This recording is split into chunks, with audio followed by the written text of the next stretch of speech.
हरे कृष्ण। तो आप सभी भक्तों का हार्दिक स्वागत है आज के चैतन्य चरितमृत से गौर कथा में।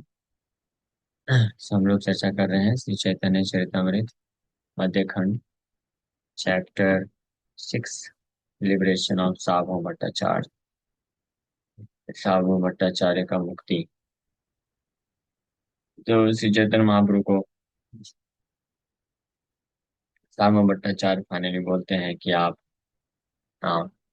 अकेले दर्शन करने मत जाइएगा, मेरे साथ जाइएगा या मैं किसी को भेजूंगा।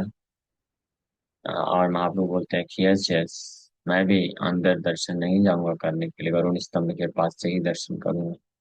फिर गोपीनाथ आचार्य से पूछते हैं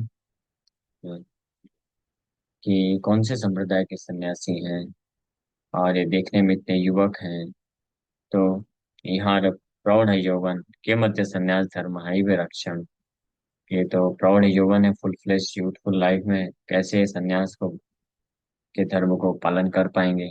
तो निरंतर यहाँ के वेदांत सुनाईबा वैराग्य द्वैत मार्ग प्रवेश कराईबा। तो ये बोल करके सारण भट्टाचार्य बोलते हैं, I shall continually recite Vedanta philosophy before Chaitanya Mahaprabhu so that he may remain fixed in his renunciation and thus enter upon the path of Mohinism. So according to Sama Bhattacharya, among sannyasis, the cultivation of Vedanta philosophy helps in becoming detached from sense gratification. Thus, a sannyasi can protect the prestige of wearing a lion cloth copy. One has to practice sense control as well as mind control and subdue the six forces of speech, mind, anger, tongue, belly, and genitals. Then one can become expert in understanding the devotional service of the Lord and thus become a perfect sannyasi. तो perfect सन्यासी बनने के लिए ये जरूरी है कि व्यक्ति छह वेगों को कंट्रोल करे। लेटर ऑफ इंस्ट्रक्शन में ये छह वेग के बारे में बताया गया है। वाचो वेगम, मनसा क्रोध वेगम, जीवा वेगम, उदर वेगम। वाणी के वेग को, मन के वेग को, क्रोध के वेग को और जीवा के वेग को, उदर के वेग को और उपस्थ के वेग को जो नियंत्रित कर सकता है वो परफेक्ट सन्यासी बन सकता है। और इसीलिए सार्वभौम भट्टाचार्य अपने भाव को प्रकट कर रहे हैं कि इसलिए मैं श्री चैतन्य महाप्रभु को वेदांत शिक्षा दूंगा, पढ़ाऊंगा। तो वेदांत शिक्षा के बल पे वो सेंस ग्रेटिफिकेशन इंद्र तृप्ति से विरक्त हो पाएंगे पूरी तरीके से और अपने संन्यास आश्रम को बचाकर रख पाएंगे। For that purpose, one must cultivate knowledge and renunciation regularly. Regular basis पे करने की आवश्यकता है कि ज्ञान कल्टीवेट करना और वैराग्य। When one is attached to material sense gratification, he cannot protect his sannyas order. Indra तृप्ति के प्रति अगर कोई व्यक्ति आसक्त रहेगा तो अपने संन्यास धर्म को सुरक्षित नहीं रख पाएगा। इसलिए सारूण Bhattacharya suggested that by the study of Vairagya renunciation, Sri Chaitanya Mahaprabhu might be saved from the clutches of full-fledged youthful desires. Especially क्योंकि Chaitanya Mahaprabhu he was in full-fledged youthful desires, youthfulness में थे। तो सारूण भट्टाचार्य उनकी वास्तविक स्थिति को न जान पाने के कारण अपनी तरफ से उनके ऊपर जो है क्या बोलते हैं, कृपा करना चाहते थे कि वो बच सकें। इसके लिए वैराग्य ज्ञान उनको देना जरूरी है। और ज्ञान हो सकता है क्योंकि ऑलरेडी सार भट्टाचार्य को मालूम है कि निमाई पंडित रह चुके हैं तो इनके पास भी ज्ञान है। लेकिन उस ज्ञान का रेगुलर कल्टीवेशन का जरूरत है। इसलिए सार भट्टाचार्य ने सोचे कि मैं और वेदांत का शिक्षा प्रदान करूंगा। कहे न यदि पुनरपि योग पट दिया, संस्कार करिए उत्तम संप्रदाय हानिया। Sarma Bhattacharya then suggested if Sri Chaitanya Mahaprabhu would like, I could bring him into a first class sampradaya by offering him saffron cloth and performing the reformatory process again. तो सारू भट्टाचार्य यहाँ तक ऑफर किए कि अगर श्री चैतन्य महाप्रभु तैयार है तो मैं उनको, वो भी सेकंड क्लास संप्रदाय से संन्यास लिए थे, तो मैं उनको वापस से सैफरन दे करके और जो भी संन्यास आश्रम का जो संस्कार है फिर से करके उनके लिए उनको फर्स्ट क्लास संप्रदाय में प्रमोट कर सकता हूँ। ये गोपीनाथ आचार्य को बोलता है कि आप उनको पूछिए, अगर चाहिए तो मैं उनके लिए कर दूंगा विशेष रूप से, क्योंकि वो जो है इतने अद्भुत है, इतने आकर्षक हैं, इतने सुंदर हैं, और इतना उनका पांडित्य है, और इतने अच्छे अ, उच्च ब्राह्मण परिवार से आ रहे हैं. So the Bhattacharya wanted to reinstate Sri Chaitanya Mahaprabhu into the Saraswati Sampradaya because he did not like the lords belonging to the Bharati Sampradaya or Puri Sampradaya. Actually, he did not know the position of Lord Chaitanya Mahaprabhu. तो चैतन्य महाप्रभु को देख करके सारण भट्टाचार्य ऐसा सोच रहे हैं कि इनको तो यह सरस्वती संप्रदाय में संन्यास मिलना चाहिए.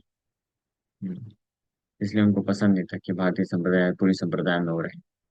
तो वास्तव में सारण भट्टाचार्य महाप्रभु की वास्तविक स्थिति को जानते नहीं थे कि वो परम भगवान. As the Supreme Personality of Godhead, Chaitanya Mahaprabhu did not depend on an inferior or superior sampradaya. The Supreme Personality of Godhead remains in the supreme position in all circumstances. परम भगवान हर परिस्थिति में सुप्रीम पोजीशन, अपनी सर्वश्रेष्ठ स्थिति में बने रहते हैं. सुनी गोपीनाथ मुकुंद दुहित दुखी हैला, गोपीनाथ आचार्य किछु काहित लागीला.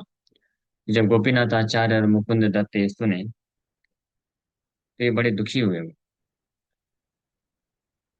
गोपीनाथ आचार्य Mukund Dutt became very unhappy when they heard this. Gopinath Acharya therefore addressed Sarva Bhattacharya as follows. उनको बड़ा दुख हुआ. क्यों? क्योंकि सारमा भट्टाचार्य महाप्रभु की वास्तविक स्थिति न जान पाने के कारण चैतन्य महाप्रभु अ, को कुछ सुझाव देना चाहते हैं, उनके ऊपर कृपा करने की इच्छा रखते हैं. तो ये गोपीनाथ आचार्य मुकुंद दत्त तो जानते हैं कि परम भगवान के लिए ऐसे विचार कर रहे हैं कि उनका कहीं पतन ना हो जाए. उनका संप्रदाय निम्न संप्रदाय है, मैं उच्च संप्रदाय में पहुंचाऊंगा उनको, और उनको पतित होने से बचाऊंगा. इस प्रकार से ये सोच रहे थे सार्वभौम भट्टाचार्य, उनकी वास्तविक स्थिति न जान पाने के कारण. भट्टाचार्य तुम इहार न जान महिमा, भगवत्ता लक्षणेर इहते सीमा. तो गोपीनाथाचार्य तो बोल दिए, my dear Bhattacharya, you do not know the greatness of Lord Chaitanya Mahaprabhu. कि मेरे प्रिय भट्टाचार्य के साले साहब थे वो, कि मेरे प्रिय भट्टाचार्य, आप श्री चैतन्य महाप्रभु की महिमा को नहीं जानते हैं. All the symptoms of the Supreme Personality of Godhead are found in him to the highest degree. परम भगवान के जितने भी लक्षण हैं उनमें उच्चतम अवस्था में प्राप्त होते हैं. हाँ, सारे लक्षण उनमें विद्यमान हैं. तो आप उनकी वास्तविक स्थिति को नहीं जानते हो, इसलिए आप ऐसे सजेस्ट कर रहे हैं. गोपीनाथ आचार्य तो बोल दिए सार्वभौम भट्टाचार्य को, and you do not know his glories, that he is Supreme Personality of Godhead himself. So since Bhattacharya was an impersonalist, he had no idea of the absolute truth beyond the impersonal effulgence. तो सार्वभौम भट्टाचार्य इम्पर्सनलिस्ट थे, निराकारवादी थे, इसलिए उनको परम भगवान के बारे में कुछ उतना खास आइडिया नहीं था. So, however, Gopinath Acharya informed him that Chaitanya Mahaprabhu was the Supreme Personality of Godhead. Those who know the absolute truth know it in three phases, as explained in Srimad Bhagavatam. In Gopinath आचार्य को मालूम था. गोपीनाथ आचार्य को कैसे पता था चैतन्य महाप्रभु परम भगवान? बताइए. क्योंकि गोपीनाथ आचार्य नवद्वीप में रहते थे, तो चैतन्य महाप्रभु के दिव्य लीलाओं को देखे थे, जानते थे वो, और उनके भक्त थे वो, इसलिए वो जानते थे उनकी महिमा को. भागवत में बताया गया, वदन्ति तत्तत्व विदस्तत्वम विज्ञानम अद्वयम् ब्रह्मेति परमात्मेति भगवान इति शब्दते. Those who are in knowledge of the non-dual absolute truth know very clearly that is clearly what is Brahman, what is Paramatma, and what is the Supreme Personality of God. The Supreme Personality of Godhead is Sadashwara Purna, complete with six opulences. Gopinath Acharya emphasized that all those six opulences were completely existing in Sri Chaitanya. तो गोपीनाथ आचार्य सार्वभौम भट्टाचार्य को बोले बताएं कि परम भगवान के जितने भी लक्षण हैं वो इन इट्स फुलनेस कंप्लीट मात्रा में श्री चैतन्य महाप्रभु में विद्यमान। ताहाते विख्याते इह परम ईश्वर अज्ञे स्थाने किछु नहीं विज्ञेर गोचर। So Gopinath Acharya continued, Lord Chaitanya Mahaprabhu is celebrated as the Supreme Personality of Godhead. Those who are ignorant in this connection find the conclusion of knowledgeable men very difficult to understand. जब गोपीनाथ आचार्य बोले होंगे ऐसा कि भट्टाचार्य तुम्हें यह न जान महिमा, आप इनकी महिमा को नहीं जानते हैं। भगवत्ता लक्षणेर इहा तेई सीमा, न जान महिमा, भगवत्ता लक्षण भगवान के सारे लक्षण इनमें विद्यमान है। फिर आगे बोल रहे हैं कि इसलिए ये ये चैतन्य महाप्रभु परम भगवान के रूप में विख्यात हैं, कई लोग जानते हैं। Lord Brahma also knows, lord Shiva also knows. यहाँ ते विख्यात इहो, ताहाते विख्यात इहो परमेश्वर। ये जब बोल रहे हैं तो इसका अर्थ ये है कि ये इनको परम भगवान के रूप में ब्रह्मा जी शिव जी भी जानते हैं, सब लोग जानते हैं जो जो विज्ञ है, विज्ञ है। लेकिन अज्ञे स्थाने किच्छु नहीं विज्ञ गोचर, लेकिन जो इग्नोरेंट है, अज्ञानी लोग हैं, वो नहीं समझ सकते हैं। क्योंकि चैतन्य महाप्रभु को भगवान करके गोपीनाथ आचार्य जब बोले होंगे तो हो सकता है सारण भट्टाचार्य ऐसा कुछ फेशियल एक्सप्रेशन दिए होंगे, हाँ ऐसे ही किसी को भगवान बोल देते हो। गोपीनाथ आचार्य बोले कि भगवान है, परम विख्यात है, लेकिन जो अज्ञानी लोग हैं वो नहीं समझ पाएंगे, उनके लिए वो डिफिकल्ट हो। शिष्यगण कहे ईश्वर कहा कौन प्रमाणे, आचार्य कहे विज्ञमात ईश्वर लक्षणी। तो सार्वभौम भट्टाचार्य के डिसाइपल्स भी वहां पे थे, उन्होंने रिटेलिएट किया। बोले by what evidence do you conclude that Shri Chaitanya Mahaprabhu is the supreme Lord. आपके पास प्रमाण क्या है, किन प्रमाण के आधार पर आप श्री चैतन्य महाप्रभु को भगवान के रूप में स्वीकार करते हो। गोपीनाथ आचार्य रिप्लाई करते हैं, the statements of authorised acharyas who understand the supreme personality of godhead are proof. प्रामाणिक आचार्यों के जो स्टेटमेंट्स हैं वो प्रमाण है।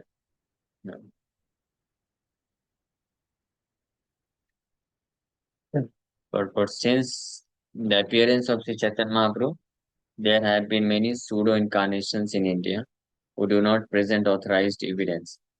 500 years ago, the disciples of Sarva Bhattacharya, being very learned scholars, were certainly right in asking Gopinath Acharya for evidence.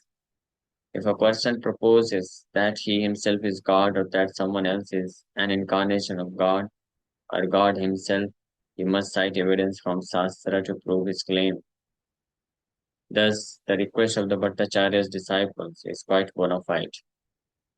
तो भट्टाचार्य के जो शिष्यों ने जो प्रश्न उठाया, क्योंकि वो लोग स्कॉलर थे, लर्नेड थे, पढ़े लिखे थे शास्त्र, तो इसलिए उन्होंने पूछा कि आपके पास क्या प्रमाण है कि चैतन्य महाप्रभु भगवान है।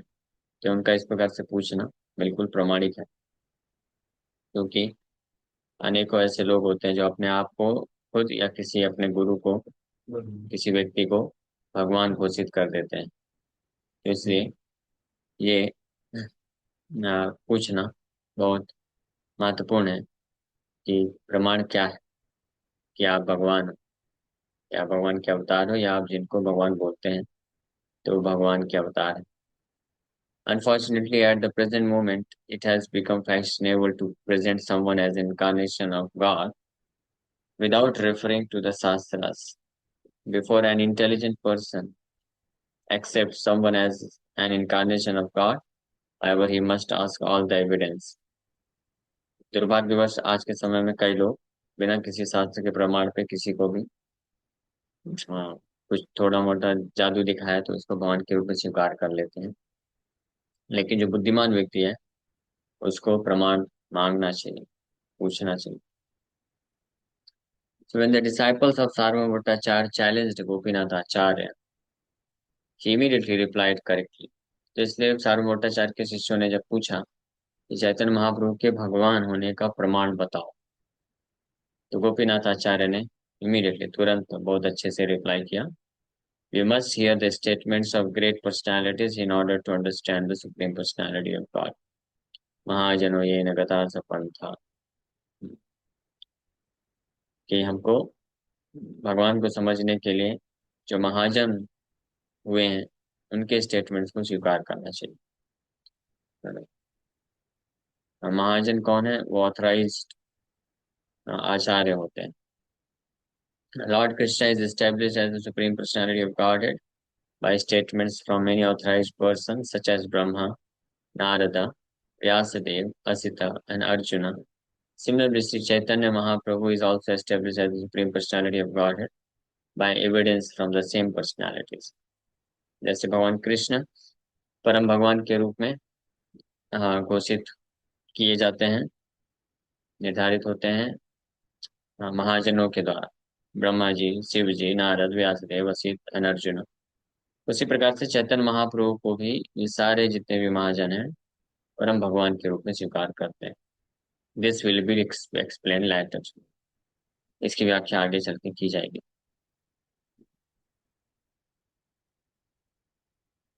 शिष्य का है ईश्वर तत्व साधी अनुमान है, आचार्य का है अनुमान है नहीं ईश्वर ज्ञान है। फिर आगे पूछते हैं भट्टाचार्य। अभी भट्टाचार्य और उनके शिष्य गोपीनाथ आचार्य से आर्गुमेंट करते हैं in order to understand Shri Chaitanya Mahaprabhu परम भगवान है। ये आगे चर्चा हम लोग करेंगे। ठीक है, Hare Krishna, thank you very much.